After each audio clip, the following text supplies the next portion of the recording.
జై శ్రీరామ్. అందరికీ నమస్కారం. వెల్కమ్ టు న్యూస్ అఖండ. నేను మీ కస్తూరి శ్రీధర్. మిత్రులారా, బంగ్లాదేశ్లో జరుగుతున్నటువంటి పరిణామాలు మీకందరికి కూడా తెలిసే ఉంటాయి. అక్కడ చీమ చిటుక్కుమన్నా సరే బంగ్లాదేశ్లో ఉన్నటువంటి జిహాదీగాళ్ళు మన హిందువులపైన దాడులు చేస్తారు. అంటే అదొక పైశాచిక ఆనందం మాదిరి ఉన్నది ఈ సైకోగాళ్లకు. తినటానికి తికాణా లేనటువంటి ఈ దరిద్రపుండా కొడుకులు ఇప్పుడు ఏదో పెద్ద పోటుగాళ్ళ మాదిరిగా ఫోజులు దొబ్బుతా హిందువులను అక్కడ చిత్రహింసల పాలు చేస్తారు. హిందూ మగవాళ్ళు కనపడితే కొట్టి చంపుతున్నారు. మన హిందూ ఆడబిడ్డలు కనపడితే అత్యాచారాలు చేసి చంపుతారు. పైగా మన హిందువుల ఇళ్లను తగలబెడతారు. హిందువుల వ్యాపారాలను లూటీ చేస్తారు. మరీ దారుణంగా చిన్న పిల్లల ముందే వాళ్ళ తల్లులను అత్యాచారాలు చేస్తారు. ఇది మాత్రం అన్నింటికంటే అత్యంత ఘోరమైనటువంటి విషయమయ్యా. ఎంత దారుణంగా చూడండి ఒకసారి. ఇంతకంటే ఘోరం ఇంకొకటి ఏదైనా ఉంటుందా? కనీసం పశువులు కూడా అమ్మార్జేవే. అసలు అలాంటి పరిస్థితులను, ఆ దారుణాలను అక్కడ ఉన్నటువంటి ఆ హిందూ బంధువులు ఏ విధంగా తట్టుకుంటున్నారో భగవంతుడికే తెలియాల. అంత దారుణంగా ఉండే పరిస్థితులు. ఈ బంగ్లాదేశ్లో జరుగుతున్నటువంటి పరిణామాలు భారత్కైతే ఆందోళనలు అయితే కలిగిస్తున్నాయి. ఇటీవల దీపు చంద్రదాస్ అనే యువకుడిని దైవ దోషణ చేశాడని చెప్పి కొట్టి సజీవంగా కాల్చి చంపేశారు. ఆ తర్వాత పోలీసుల ఎంక్వైరీలో కనీసం ఆ దీపు చంద్రదాసు ఎటువంటి దైవ దోషణ చేయలేదని చెప్పేసి తెలిసింది. అంటే ఊరికే అకారణంగా ఒక సొట్టు పెట్టి అతన్ని కొట్టి కాల్చి చంపేశారు. సరే, ఆ ఘటన మర్చిపోకముందే అమృత్ మండల్ అనేటటువంటి మరొక హిందూ యువకుడిని ఈ జిహాదీగాళ్ళు కొట్టి చంపేశారు. ఈ రెండు హత్యలు కూడా మనకు తెలిసినటువంటి హత్యలు మాత్రమే. ఇంకా తెలియకుండా చాలా హత్యలే జరిగినాయి. సరే, ఇక న్యూస్ విషయానికి వస్తే, పాలస్తీనా అలాగే గాజా పైన మొసలి కన్నీరు గారుస్తా కొవ్వొత్తుల ర్యాలీలు, ఆలైసాన్ రాఫా, ఆలైసాన్ గాజా, ఆలైసాన్ పాలస్తీనా అంటూ పోస్టులు పెట్టినటువంటి మన దేశానికి చెందిన సినిమా సెలబ్రిటీలు, ఎవరు సినిమా సెలబ్రిటీలు ఇదే బంగ్లాదేశ్ హిందువుల విషయంలో మాత్రం మౌనం పాటిస్తారు. అంటే నోట్లో వాళ్ళకేదో అడ్డం వచ్చింది, అడ్డపడింది, అర్థమవుతుందా? అసలు కనీసం నోరు విప్పి మాట్లాడడంలే. దీంతో సెలెక్టివ్గా స్పందించేటటువంటి సూడో సెక్యులర్ సెలబ్రిటీల తీరును అందరూ కూడా ఎండగడతారు. అంటే హిందువుల విషయంలో పట్టించుకోరు, దేశం విషయంలో పట్టించుకోరు. యాడ్నో మనకు సంబంధం లేని విషయాల్లో వీళ్ళు జోక్యం చేసుకుంటారు. అబ్బా మా రంగం చూడు పెద్ద డిమ్చిక్కనే, అర్థమవుతుందా?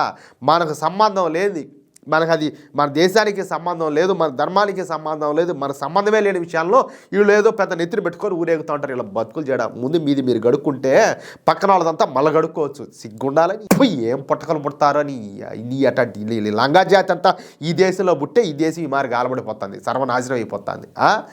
ఎక్కడో గాజాలో ఏదో జరిగితే ఈ ఫేస్బుక్లోను, ఈ ఎక్స్లోను, ఇన్స్టాగ్రామ్లోనూ స్పందించేటటువంటి ఈ సూడో సెక్యులర్ సెలబ్రిటీలంతా కూడా బంగ్లాదేశ్ హిందువుల విషయంలో సైలెంట్ అయిపోయినారియా, మాట్లేదు. సరే, ఈ సన్నాసుల పరిస్థితి అంతా కూడా ఇట్టుంటే ఇప్పుడు ఈ విషయం పైన కొంతమంది సినీ నటులు స్పందించారు. వాళ్ళలో కాజల్ అగర్వాల్, జాహ్నవి కపూర్, అదేవిధంగా రవీనా టండన్, అలాగే సీనియర్ నటి అయినటువంటి జయప్రద గారు ఈ బంగ్లాదేశ్లో మన హిందువుల మీద జరుగుతున్నటువంటి అమానుషాల గురించి ధైర్యంగా స్పందించారు. నిజంగా ఆడవాళ్ళైనా కూడా అపర ఖాళీలు అనిపించుకున్నారు. ఎంతోమంది మోకపుట్టుకులు బుట్టి గమ్మున ఉన్నారా? కాదు, ఈడ మనోళ్ళు ఊరినైనా మా అభిమాన నటులు వాళ్ళిట్ట వీళ్ళిట్ట ఏదేదో చెప్తా ఉంటారు కదా, మా నాయకులు వాళ్ళు. ఎంతమంది స్పందించారు ఈ విషయం మీద? ఎంతమంది స్పందించారు అంటాలే? స్పందించరు. ఎందుకంటే భయం. ఇంకొకటి ఏంటంటే వాళ్ళ వ్యాపారానికి, వాళ్ళ సంపాదనకు ఏడ మొక్కబడుతుందో అని అదొక బాధ. ఇదంతా ఏడబెట్టుకొని పోతారు, ఏడబెట్టుకొని పోతారంటాలే. మహామహులే ఇప్పుడు వాళ్ళ శాతంలో పడి సర్వనాశనం అయిపోయినారు. కాదు, ఇప్పుడు యూరోప్ కంట్రీసే వాళ్ళ శాతంలో పడి అల్లాడిపోతున్నాయి. అంటే మీ బతుకులు ఎంతరా స్వామి? దిక్కుమాలిన బతుకులు, మీ సంపాదన అంతా కాదులే. వీళ్ళు అనుకుంటా ఉంటారేమో, వారే నాయనా ఏముండదులే సంపాదిస్తే ఆ యూరోప్ కంట్రీస్కో, లండన్కో, లేకపోతే ఎక్కడికన్నా పోవచ్చు అని చెప్పి. లండనే వాళ్ళ పాలు అయిపోయింది, ఇప్పటికే సర్వనాశనమే అయిపోయింది అది. లేకపోతే వీళ్ళు అనుకోవచ్చు, సరే దుబాయ్ అంతా కూడా బాగానే ఉంటుంది కదా, సరే మనం అందరం పోయి దుబాయ్లో సెటిల్ అవుదామని చెప్పేసి. తీరా అంతా అడిగి సెటిల్ అయిన తర్వాత వాళ్ళు తోగ్గా సున్న పెట్టారనుకో, పడుతుంది. అప్పుడు బాగా వెనక ముందు మామూలుగా పడదు, అర్థమవుతుందా? మీ బతుకులు మీకు ఎప్పుడురా తెలివి వచ్చేది? చాలా మంది ఏంటంటే డబ్బులు సంపాదించుకునే వాళ్ళంతా దుబాయ్కు ఆవారబై సెటిల్ అయిపోతారు. ఏది ఆవారబై ఆస్తులు కొనుక్కునేది దేశంతో సంబంధం లేకుండా. ఒరే ఈ భారతదేశంలో పుట్టిన దానికి ఎంతో పుణ్యం చేసుకుంటేనే ఈ పుణ్యభూమిలో పుడతారా లంగాముండా కొడకల్లారా. మీ అట్ట నీతి మాల పుట్టకలు అబ్బా దేవుడు స్వామి ఏం ఆలోచన చేస్తాడో, ఆయన మైండ్లో ఏం ప్లాన్ ఉండదో కానీ ఇట్లాంటి దరిద్ర పొట్టి సంతరం అంతా కూడా ఏడెందుకు పుట్టించాడో నాకు అర్థం కావడం. వీళ్ళేమో దేశ విలువ తెలుసుకోకుండా ధర్మం విలువ తెలుసుకోకుండా ఈ ఏడాడో దొబ్బించుకుంటారు పోయి. కనీసం మన విషయాల్లో ఏదైనా ఇబ్బంది జరిగితే స్పందించడానికి కూడా వీళ్ళకి టైం లేదు, మనసు రావడంలే, ఏం మాట్లాడాలా. సరే వీళ్ళు చూడండి, ఆడబిడ్డలైనా సరే అపర ఖాళీలాగా ఈ కాజల్ అగర్వాల్ వీళ్ళంతా కూడా స్పందించారు. ఈ కాజల్ అగర్వాల్ గురించి నేను మీకు స్పెషల్గా చెప్పాల్సిన అవసరం లే, మన సినీ అభిమానులకు ఈవిడ చాలా బాగా తెలుసు. ఈ కాజల్ అగర్వాల్ ఈ బంగ్లాదేశ్లో హిందువులపైన జరుగుతున్నటువంటి హత్యల గురించి all eyes on Bangladesh Hindus అని చెప్పేసి సోషల్ మీడియాలో పోస్ట్ పెట్టారు. ఈ పోస్ట్లో హిందువులారా మేలుకోండి, నిశ్శబ్దం మిమ్మల్ని అందరినీ రక్షించదని చెప్పేసి రాసింది. మీరు సైలెంట్గా ఉంటే రేపు మీకైనా వచ్చాది రాయి, ఇట్లాంటి బతుకు ఇట్లాంటి సావు, నోరు మూసుకొని ప్రతి ఒక్కరు స్పందించమని చెప్పేసి పెట్టింది. ఇకపోతే జాహ్నవి కపూర్ తెలుసు కదా మీకు, ఈ జాహ్నవి కపూర్ కూడా ఈ విషయంలో చాలా బాగా స్పందించింది. ఈమె ప్రముఖ సినీ నటైనటువంటి శ్రీదేవి గారి పెద్ద కుమార్తె అనమాట. ఎవరు ఈ జాహ్నవి కపూర్.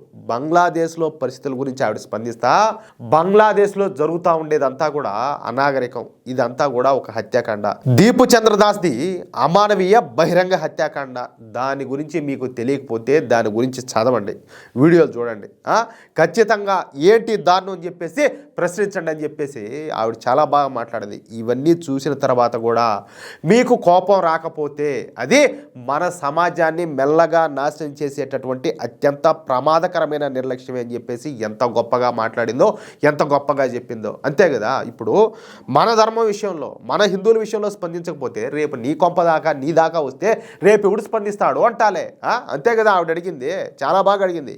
మన సొంత సోదరులు అలాగే మన సోదరీమణులు ఒక పక్కన కాల్చివేయబడతా ఉంటే ప్రపంచవ్యాప్తంగా మనకు సంబంధం లేని సగం విషయాల గురించి మనం ఏడుస్తూ ఉంటాం, కానీ మనకు సంబంధించిన విషయాల్లో మాత్రం మనం స్పందించాం. ఏ రూపంలోనైనా మనం ముందు ఉగ్రవాదాన్ని ఖండించాలి, అలాగే గట్టిగా దాన్ని హెచ్చరించాలి కూడా. ఈ మత తీవ్రవాదంలో నిరంతరం నష్టపోతున్న అలాగే భయభ్రాంతులకు గురవుతున్నటువంటి అమాయక ప్రజల కోసం మీరు నిలబడగలిగేలా జ్ఞానాన్ని అయితే సమకూర్చుకోండి అంటూ జాహ్నవి కపూర్ అయితే చాలా అద్భుతంగా స్పందించింది. అంటే ఓరే స్వామి కొంచెం అద్దో మెదడు పెట్టి ఒకరో ఆలోచించండి రా నాయన, మన చుట్టూ సమాజంలో ఏం జరుగుతుందో ఒకరో తెలుసుకోండి అని చెప్పేసి చాలా బాగానే చెప్పింది ఆవిడైతే. సరే, జాహ్నవి కపూర్ గారి స్పందనను మన జాతీయవాదులంతా కూడా అభినందిస్తారు. పెద్దవాళ్ళు సైలెంట్గా ఉన్నా కూడా ధైర్యంగా స్పందించేటువంటి జాహ్నవి కపూర్కి కుడోస్ అంటూ ఆమె పోస్ట్ కింద రిప్లైలు అయితే ఇస్తున్నారు. ఇకపోతే రవీనా టండన్ గారు, ఈవిడ వచ్చేసి బాలీవుడ్ నటి అనమాట, ఈవిడ కూడా సీనియర్ అనమాట. ఇటీవల కాలంలో భారీగా హిట్ అయినటువంటి KGF 2 సినిమాల్లో కూడా ఈమెతే కనిపిస్తారనమాట, ఏది ఒక ప్రధానమంత్రి క్యారెక్టర్లో. కాబట్టి ఈ తరం యువతకు కూడా ఈమెతే బాగా తెలిసే ఉంటుంది. ఈమె కూడా all eyes on Bangladesh Hindus అని చెప్పేసి పోస్ట్ పెట్టినారు. దానిపైన ఈ హత్యలను కూడా సమర్థించే వాళ్ళు ఉండారని చెప్పేసి ఆవిడైతే ఆగ్రహం వ్యక్తం చేసిందనమాట. వాస్తవే కదా ఆవిడ చెప్పింది, మన దేశంలోనే ఎంతమంది లేరు, ఇప్పుడు బంగ్లాదేశ్లో హిందువులను హత్యలు చేస్తూ ఉంటే వాటిని సమర్థించే వాళ్ళు ఎంతమంది లేరు అంటాలే. సమర్థించే వాళ్ళు ఎంతమంది లేరు, చూసి కూడా చూడనట్టు నటించే వాళ్ళు ఎంతమంది లేరు. వీళ్ళ పాలస్తీనాలో ఏం జరుగుతుంది వీళ్ళకి తెలుస్తుంది, పక్కనుండే బంగ్లాదేశ్లో ఏం జరుగుతుంది వీళ్ళకి తెలియదు. ఎందుకంటే ఆవిడ జాహ్నవి కపూర్ చెప్పినట్టు ఇదంతా కూడా ఒక సెలెక్టివ్గా జరుగుతుంది, అర్థమవుతుందా. వాళ్ళకి నచ్చిన విషయాల్లో మాత్రమే స్పందిస్తారు, ఎందుకంటే వాళ్ళది బాగుంటుంది వీళ్ళకు, అర్థమవుతుందా. అది విషయం. ఇక్కడ మీకు ఇంకో పాయింట్ చెప్తా. ఇప్పుడు సపోజ్ నైజీరియా ఉంది కదా, సరే అక్కడ క్రిస్టియన్ల మీద అక్కడ ఉన్నటువంటి ముస్లింలు అంటే రాడికల్ ముస్లింలు వాళ్ళ మీద దాడులు చేసి వాళ్ళ ఘోరంగా చంపుతారు. ఈ విషయంలో అమెరికా సైతం స్పందించి అక్కడ ఎవరైతే ఈ ఇస్లామిక్ రాడికల్స్ ఉన్నారో అంటే ఈ ఉగ్రవాదులపైన అమెరికన్ సైన్యం పోయి దాడులు చేసింది. సరే, మన వాళ్ళ మీద ఈ విధంగా దాడులు చేస్తా ఉంటే ఎవరియా వస్తారో, ఎవరు స్పందిస్తారో. ఇప్పుడు క్రిస్టియన్ దేశాలంటే 120కి పైగా ఉన్నాయి, ఏదైనా పోయి స్పందించాయి. ఏది క్రిస్టియన్స్ మీద దాడులు జరుగుతూ ఉంటే మెజారిటీ ఇస్లామిక్ దేశాలు 55కి పైగా ఉన్నాయి. ఇప్పుడు ఏ దేశానికి ఏ ఆపద వచ్చినా కూడా వాళ్ళు ఎవరైనా పోయి స్పందిస్తారు. హిందువుల మీద దాడి జరిగితే ఎవరు స్పందించాలా? మనమే కదా స్పందించాలా. స్పందించకపోతే ఇంకెట్లా అంటాలే.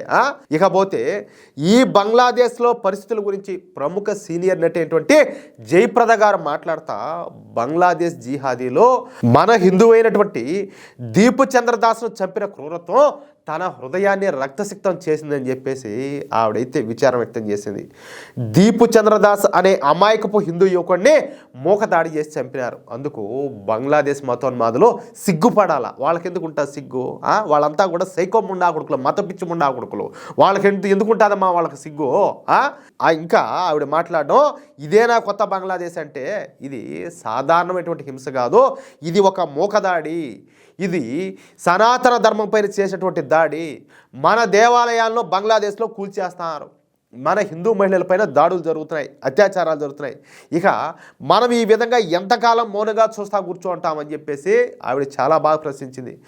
దిక్కుమాలినటువంటి లౌకికవాదం పేరుతో మనం మౌనంగా ఉన్నాం. ఇకనైనా మనం మన గొంతుకులను అయితే వినిపించాలా, మన హిందువులను కాపాడుకోవాలా, మనం అందరం కలిసి వాళ్ళకి న్యాయం జరిగే విధంగా పనిచేయాలంటూ జయప్రద గారు అద్భుతంగా ఈ బంగ్లాదేశ్ విషయంలో స్పందించారు. జయప్రద గారు తాను ఒక సెలబ్రిటీ మాత్రమే కాకుండా రాజకీయ నాయకురాలు అయినప్పటికీ ధైర్యంగా బంగ్లాదేశ్ హిందువులపైన జరుగుతున్నటువంటి మారణకాండపైన స్పందిస్తూ ఇస్లామిక్ జిహాదీలను అయితే ఎండగట్టారు. బంగ్లాదేశ్లో జరుగుతున్నటువంటి ఈ హత్యాకాండాల గురించి ధైర్యంగా స్పందించినటువంటి కాజల్ అగర్వాల్ కావచ్చు, జాహ్నవి కపూర్ కావచ్చు, రవీనా టండన్ కావచ్చు, అదేవిధంగా జయప్రద గారు కావచ్చు, ఇంకా మరి కొంతమంది కూడా ఉన్నారు. వాళ్ళు ఎవరైతే ఉన్నారో వాళ్ళందరికీ కూడా మీ తరపున నా తరపున మనస్ఫూర్తిగా హృదయపూర్వక ధన్యవాదాలు అయితే తెలియజేస్తున్నా. కానీ మన దేశంలో సెలబ్రిటీలుగా చలామణి అవుతా మేము హీరోయిన్లము, లేకపోతే మేము హీరోలము, మేము పెద్ద ఓయమ్మ వివిపిలం అని చెప్పేసి ఫోజులు దొబ్బుతూ ఉంటారు చూడు. వాళ్ళు గాజా గురించి, పాలస్తీనా గురించి పోస్టులు పెట్టి ఇంతవరకు బంగ్లాదేశ్ విషయంలో ఎటువంటి స్టేట్మెంట్ కూడా ఇవ్వాల. అలాంటి ప్రతి ఒక్కరు కూడా ఇలాంటి వాళ్ళు చూసి సిగ్గుపడాలా. మీ బతుకులు చేయడా, మీరు మళ్ళీ పెద్ద పోటు మళ్ళా మీరా? మనకు సిగ్గుండాలా. ఓడెవడో నాన్ వెస్ట్ అంటే నేను మర్చిపోయినాను 2 రోజుల నుంచి చూస్తున్నా. ఓడిని ఓయమ్మ వాడు ప్రపంచ యాత్రికుడు అని చెప్పేసి వాడిని మనోళ్ళే జాయికులు పెట్టి లేపినారు. అట్టే ఓరు నాయన ఓడి ఇన్కమ్ అంతా ఇంత కాదంట, ఓడి పెద్ద తోపంట అని చెప్పేసి ఓడేదైనా దేశానికి సంబంధించి ఏదైనా ఒకరో పాజిటివ్గా మాట్లాడితే మనోళ్ళే నెత్తిని పెట్టుకొని ఊరైనారు. ఈరోజు చూసా వాడు హిందువుల మీద ఎంత విషయం చిమ్ముతాడో మాటల్లో వర్ణించలేకుండా అంత విషయాన్ని చిమ్ముతాడు. ఏం మంచివిరా స్వామి నువ్వు. సరే నువ్వు నీ కష్టం ఏదో నువ్వు పడుతున్నావు, నువ్వు ప్రపంచ దేశాలు తిరుగుతున్నావు, సంతోషమే, ఆ దేశాలు చూపించుకుంటున్నావు, బాగానే ఉండాలి. సరే అడపా ఏదో దేశం గురించి కూడా మాట్లాడుతున్నావు. అంతేగాని నువ్వు లిమిట్స్ క్రాస్ చేసి మాట్లాడితే ఎట్టా? లిమిట్స్ క్రాస్ చేసి మాట్లాడితే ఎట్టా అంటాలే. నీకు సపరేట్గా ఇంకొక రోజు చెప్తాను ఈ పని, అప్పుడు మాట్లాడుకుందాం నీ కథ. మిత్రులారా, ఈ న్యూస్ కనుక మీకు నచ్చినట్లయితే ఖచ్చితంగా ఈ న్యూస్ నలుగురికి షేర్ చేయండి. అలాగే ప్రతి ఒక్కరు కూడా మీ యొక్క అమూల్యమైనటువంటి అభిప్రాయాలను కామెంట్ రూపంలో తెలియజేయండి. ఇంకో విషయం ఏంటంటే, ఇంతవరకు మీరు కనుక మన ఛానల్ను సబ్స్క్రైబ్ చేసుకున్నట్లయితే ప్రతి ఒక్కరు కూడా మన ఛానల్ను సబ్స్క్రైబ్ చేసుకోండి, సపోర్ట్ చేయండి ప్లీజ్. జై శ్రీరామ్, జై హింద్.